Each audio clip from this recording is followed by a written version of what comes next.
అందరం లైట్ తీసుకున్నాం. ఎప్పటికప్పుడు వార్త, బ్రేకింగు, ఆ పైన ఆ విజువల్సు, దాని మీదనే చర్చ, నష్టపరిహారం ఇదే మాట్లాడుకుంటున్నాం గానీ, అసలు పత్రికలు, టీవీలు ఎందుకు హైలైట్ చేయవు? ఎందుకు రాజకీయ నాయకులు సీరియస్‌గా స్పందించరు? ఎందుకు వ్యవహరించరో నాకు అర్థం కాలేదు. ప్రజల ప్రాణాలతో చెలగాటమాడుతున్నాయి. ఇప్పుడు నిన్న ఒక బస్సు దహనమైంది.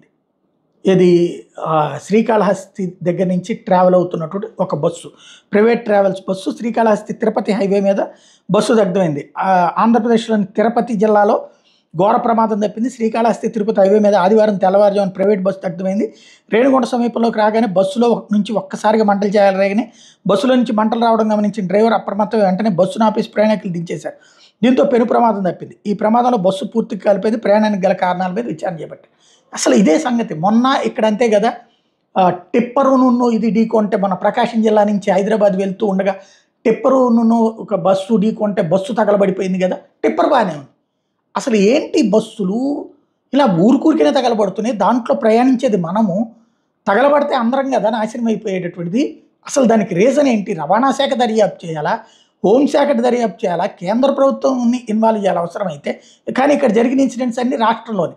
ముందు రాష్ట్ర రవాణా శాఖ దర్యాప్తు చేయాలి కదా. ఎందుకు నిమ్మకు నీరెత్తినట్టు ఉంటుందో అర్థం కావట్లా.